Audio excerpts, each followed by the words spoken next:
The temperature on my phone read -23 that morning. I remember staring at it while I was still half asleep, thinking I was glad I didn't have to go anywhere. It was a Saturday in late January, the kind of day in Winnipeg where the cold doesn't just chill you, it punishes you. The kind of day where you check on your neighbors, and you keep your dog inside, and you definitely don't leave a 79-year-old woman on someone's front step with 2 garbage bags and a walker. But that's exactly what my uncle did. I didn't know it was happening. I was upstairs making coffee when my phone buzzed with an alert from the Ring doorbell my roommate had installed the previous fall. I almost ignored it. I figured it was a delivery. But something made me pick it up, and when I opened the app and saw the footage, I felt my stomach drop so fast I had to grab the counter. My grandmother was standing on my front porch in her winter coat, the thin one, the gray one she'd had for years, not the heavy parka she needed for January, and she was holding onto her walker with both hands and looking around like she wasn't sure where she was. Behind her, my uncle's truck was already pulling away from the curb. He didn't walk her to the door. He didn't ring the bell. He didn't even wait to see if anyone was home. I was down the stairs, and at the door, in seconds. When I opened it, she turned to look at me, and the first thing she said, the very first thing was, "I'm sorry to bother you, sweetheart. I didn't know where else to go." She was shaking. Not just from the cold, though she had definitely been out there long enough for the cold to get into her. She was shaking the way people shake when they've been trying very hard not to cry for a very long time. I got her inside. I got her coat off and wrapped a blanket around her and sat her down on the couch and made her tea, and I held it together because I needed to hold it together for her. But inside, I was already burning. Her name is Dorothy, my grandmother. She turned 79 in November, and she still does her own crossword puzzles every morning. And she remembers every birthday in the family without writing anything down. And she makes the best butter tarts in Manitoba. And she does not deserve a single thing that has been done to her over the Reavers past 3 years. My mother is her daughter. My Uncle Raymond is her son. And between the two of them, they had spent the better part of 3 years convincing my grandmother that she needed them to manage her affairs, her finances, her medications, to her everything, while quietly making sure she had less and less say in any of it. I need to back up because none of this started that January morning. It started when my grandfather passed away in the spring 3 years earlier. He and my grandmother had been together for 54 years. They had a house in East Kildonan that they owned outright, a modest savings account, and my grandfather's CPP and OAS payments that had been coming in steadily for years. When he passed, my grandmother inherited everything: the house, the savings, the survivor benefits. It wasn't a fortune by any measure, but it was enough. It was hers. She had helped build it over a lifetime. Within 6 months of my grandfather's funeral, my mother and my Uncle Raymond had started the process of getting my grandmother to sign a power of attorney. They told her it was for her own protection. They told her that managing finances alone was stressful, and she shouldn't have to worry about it. They took her to their lawyer, not hers, and they had documents drawn up, and they sat on either side of her at the table while she signed them. I wasn't there. I didn't know it had happened until months later, when I called my grandmother to ask if she wanted me to help her with her property tax renewal, and she said, "Oh, Raymond handles all of that now." I remember thinking it was odd. I remember asking if she was sure she was comfortable with that arrangement. She said yes. She thought it was fine. It was just easier. I let it go. I was 26, and I trusted my family, and I thought I was overthinking it. I stopped overthinking it after the Christmas, when my grandmother mentioned, almost in passing, that she'd asked Raymond for money to buy gifts for the grandchildren, and he'd told her she didn't have enough in her account. She'd had over $140,000 in that account 18 months earlier. I knew because she had shown me her passbook once, proud and a little shy about it, the way people of her generation sometimes are about having saved anything at all. I asked her if she knew what her balance was now. She didn't. She said Raymond took care of the statements. I didn't say anything alarming to her that day. I kept my voice even, and I told her not to worry, and I changed the subject, And then I went home and I sat in my car in the parking lot of her building and I called my mother and I asked, very directly, what was going on with my grandmother's finances. My mother told me I was being paranoid. She told me that the cost of supporting my grandmother had been significant and that Raymond and she had been shouldering a lot of it. She used the word sacrifice. She told me that I didn't understand how much work was involved in caring for an elderly parent, and that if I wanted to contribute instead of criticizing, I was welcome to do so. I asked for a statement. An accounting of where the money had gone. She said that wasn't my business. That was 14 months before the morning my grandmother showed up on my doorstep. In those 14 months, I did not confront anyone again. I did not tip my hand. But I started keeping records. I kept every text message. I screenshotted every email. I wrote down dates and times and exact words in a notes app on my phone, every conversation I had with my grandmother, every offhand comment she made about being told she couldn't afford something, every time she mentioned that Raymond had said this, or my mother had decided that. I recorded phone calls where it was legally permissible to do so without the other party's consent, which in Manitoba, as I had carefully looked up, it is. I kept a folder on my laptop. I backed it up to the cloud. I backed it up again to an external hard drive I kept at my office. I am an administrative coordinator at a legal aid clinic. I am not a lawyer. But I work alongside lawyers every day, and I knew enough to know that documentation is everything. I also, quietly, contacted the Office of the Public Guardian and Trustee of Manitoba to ask some general questions about power of attorney arrangements and what protections exist for elderly individuals. I didn't give names. I just asked questions. I took notes on the answers. What I learned is that a power of attorney in Canada does not give the attorney the right to use the grantor's assets for their own benefit. It is a fiduciary relationship. The attorney is legally required to act in the best interests of the person who granted the power, keep their money separate from their own, and keep records of every financial transaction. Failure to do so can constitute financial abuse of a vulnerable adult, which is a serious matter under provincial adult protection legislation, and, depending on the amounts involved, can constitute fraud under the Criminal Code of Canada. I printed that information out and added it to my folder. Back to that January morning. After my grandmother had her tea and stopped shaking, I asked her, gently, what had happened. She was quiet for a while. Then she told me. She had been living in my Uncle Raymond's house for about 4 months, since my mother had decided that her apartment building was too far from both of them, and it would be better if she was closer. They had moved her out of her apartment, the apartment she had lived in for 11 years, the one with the garden-level windows, and the neighbors she knew by name, and into the spare room in Raymond's house in the suburbs. She had not loved it there. She felt like a guest who had overstayed her welcome. She asked once about getting her own place again, and was told she couldn't afford it. She asked once about what had happened to the money from the sale of her house.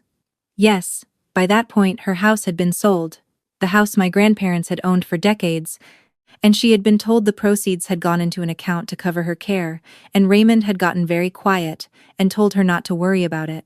That morning Raymond and his wife had come into her room at 7 o'clock. They told her that things weren't working out, that having her there was too difficult, and that they had arranged for her to stay with me for a while. They loaded her 2 garbage bags into the truck. They drove her 40 minutes across the city. They left her on my porch. They had not called me. They had not texted. They had not asked. I had received no warning of any kind. I sat with all of this very quietly while my grandmother talked. When she finished, I asked her one question. Grandma, do you trust me? She looked at me for a moment, and then she said, You're the only one I do trust, sweetheart. I told her she was staying with me. I told her she was not going anywhere she didn't choose to go. And then I excused myself, and I went into my bedroom, and I called the Winnipeg Police Service non-emergency line, and I reported what had happened. I described the circumstances, the temperature, the time, the lack of prior arrangement, her age, her condition when I found her. The dispatcher took my information and said an officer would follow up. Then I called the Adult Abuse Registry line, run by Manitoba's Seniors and Long-Term Care Branch. I explained the situation. I explained that I had concerns about financial mismanagement under a power of attorney. They gave me a file number and the name of a worker who would be in touch. Then I sat down, and I wrote a detailed email to one of the lawyers at my clinic, not as a client, just asking for guidance, laying out everything I had documented over the past 14 months. Her reply came 3 hours later. It was 4 sentences long. The last sentence was, "This sounds like it may meet the threshold for criminal fraud. You should speak to a private lawyer about pursuing this formally, and you should do it this week." I want to be honest about the weeks that followed, because they were not satisfying in the way that justice is supposed to feel satisfying in stories. They were exhausting. They were painful in ways I hadn't anticipated, because no matter what my mother and my uncle had done, they were still my family, and untangling yourself from that is never clean. I hired a lawyer. She was a family law and estates lawyer in Winnipeg, with experience in elder financial abuse cases. In our first meeting, I put my entire folder on her desk, printed and organized by date, with a table of contents, and watched her go through it. Partway through, she looked up at me over her glasses and said, "You were very thorough." I told her I work at a legal aid clinic. She almost smiled. We applied to the Court of Queen's Bench to have the power of attorney revoked and to compel a full accounting of my grandmother's finances from the date it was granted. We also notified the public guardian and trustee's office formally, with documentation. Raymond and my mother hired their own lawyer. Through that lawyer, they sent a letter arguing that all financial decisions had been made in my grandmother's best interests, and that the costs of her care over 3 years had been substantial. They included a list of expenses. Our lawyer requested receipts and bank statements for every item on that list. They provided some of them. The ones they provided raised more questions than they answered. There were transfers to my uncle's personal account that were listed as care expenses with no further detail. There was no documentation of any of the proceeds from the sale of my grandmother's house being held in trust for her or accessible to her. The total amount that could not be accounted for was, by our lawyer's calculation, somewhere between $90,000 and $110,000. Of the $142,000 my grandmother had in savings at the time the power of attorney was signed, plus the equity she had in her home, conservatively valued at the time of sale, my grandmother had access to roughly $11,000. The judge who reviewed the application revoked the power of attorney. Full stop. She appointed the public guardian and trustee as interim guardian of my grandmother's financial affairs while the investigation continued, which meant a neutral third party was now managing everything, and neither Raymond nor my mother could touch a single cent. The RCMP Financial Crimes Unit opened an investigation. I want to tell you about my grandmother during all of this, because it would be easy to make her only a victim in this story, and she is so much more than that. She is sharp and funny and stubborn in the best possible way, and when her own lawyer, we got her one, separate from mine, sat with her and explained what had happened to her money, she did not fall apart. She pressed her lips together, and she was quiet for a moment, and then she said, "I knew something wasn't right. I kept asking, and they kept telling me not to worry. And then she said, 'I want it back.' She's been living with me since January. We have a routine now. She does her crossword in the morning while I make coffee. She has opinions about everything on television, and she is always right. She has started going to a seniors center twice a week, where she has made 2 friends she refers to as the ladies, which she says with a fondness that she tries to make sound dismissive and doesn't quite manage. She asked me once, a couple of months in, if I was angry at my mother. I thought about it honestly before I answered. I told her that I was angry about what had been done, but that I was also just very tired of it, and that I had learned that the 2 things could coexist. She nodded at that like it made sense to her. My mother called me 4 times in the weeks after the court order. I did not answer. She came to my apartment once and knocked for a long time. My grandmother and I were both home. We sat in the living room and did not go to the door. After she left, my grandmother looked at me and said, very calmly, "Good." Raymond and his wife have not attempted contact. The financial investigation is ongoing, as of the time I'm telling you this. Our lawyer has advised us that the Crown Prosecutor's Office has received the file and is reviewing whether to proceed with charges. In the meantime, the public guardian has begun the process of identifying and recovering assets. My grandmother's survivor benefits from my grandfather's CPP, which had been redirected into an account my uncle controlled, have been restored to her directly. Her OAS payments are now going into an account only she can access. It is not everything. It may never be everything. Some of the money is likely gone in ways that will be very difficult to trace or recover. But she has enough now. She has more than enough to be comfortable, to have choices, to tell someone no if she wants to. That is what nobody tells you about financial abuse of the elderly. That what it really steals, more than the money, is the ability to say no. My grandmother spent 3 years being told what she could and couldn't afford, what she did and didn't need, where she could and couldn't live. She was reduced from a person who had built a life and made decisions and raised children and buried her husband with dignity, to a problem to be managed and a resource to be drawn down. And she knew, somewhere underneath it all, that something was wrong. She just had no one to say it to, and no way to prove it, and nowhere to go. She has all 3 of those things now. I think about the morning I opened that door sometimes. I think about what would have happened if I hadn't had the ring alert. How long she would have stood out there in -23.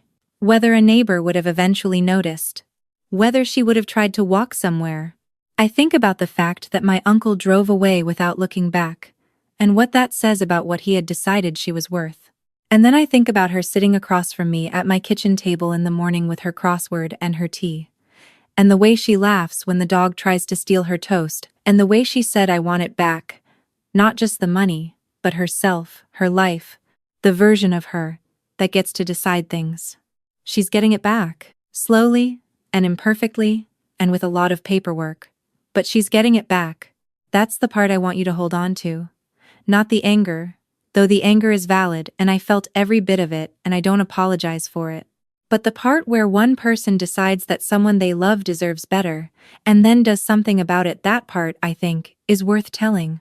If you have an elderly parent or grandparent, and something feels off about their finances, about who's making decisions, about whether they're being told they can't afford things they should be able to afford, trust that feeling.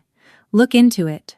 In Canada, you can contact your provincial public guardian and trustee office, you can reach out to local legal aid services, and you can call an elder abuse helpline to understand your options before you do anything else. You don't have to have proof. You just have to ask.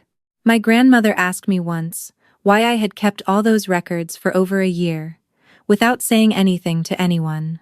I told her I was waiting until I had enough to make it stick. She thought about that. Then she said, "Your grandfather would have liked you very much." I'm still not entirely sure I managed to hold it together after that, but I'm pretty sure I didn't.